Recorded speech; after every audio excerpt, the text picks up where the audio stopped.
কল্পনা করুন, আকাশ জুড়ে সাইরেন বাজছে, ক্ষেপণাস্ত্র ঝরে পড়ছে আতশবাজির মতো, আর পুরো মধ্যপ্রাচ্য কাঁপছে ভয় আর আতঙ্কে। ঠিক এমনই এক দৃশ্য দেখা গিয়েছিল গত জুন মাসে।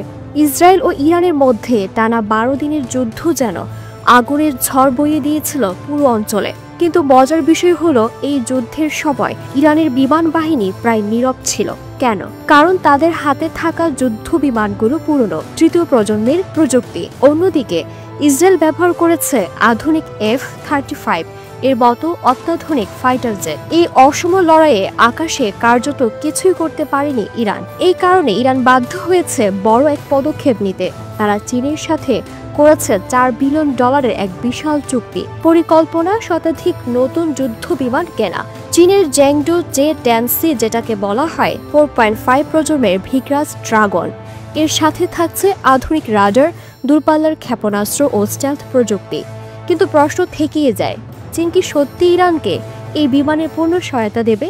এর আগেও ইরান চীনের কাছ থেকে অনেক যুদ্ধ বিমান অর্ডার করেছিল, কিন্তু সেগুলো পৌঁছাতে সময় লেগেছিল বছর, এমনকি কিছু কখনো পৌঁছায়নি। 12 জন ইসরায়েল হামলা চালায় ইরানের সামরিক ঘাঁটিতে। এতে মারা যান ইরানের সেনা প্রধান সহ শীর্ষ কয়েকজন কর্মকর্তা ও অন্তত 10 জন পরমাণু বিজ্ঞানী। সেই হামলায় যেন ইরানের ভেতরে আগুন জ্বালিয়ে দেয়। সঙ্গে সঙ্গে ইরান পাল্টা হামলা চালায়। ইসরায়েলও বসে থাকেনি।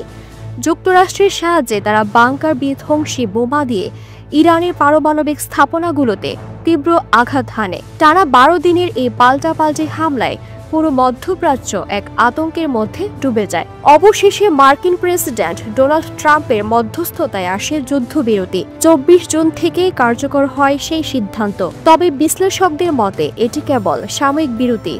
ইসরায়েলের নেতারা প্রকাশ্যে বলে গেছেন যুদ্ধ শেষ হয়নি। একইভাবে ইরানের শীর্ষ নেতারাও জানাচ্ছেন তাদের সবসময় প্রস্তুত থাকতে হবে। কিন্তু ইরানের সামনে বড় সমস্যা হলো অর্থনীতি। একটি চীনা J-10C জেটের দাম প্রায় $50 মিলিয়ন।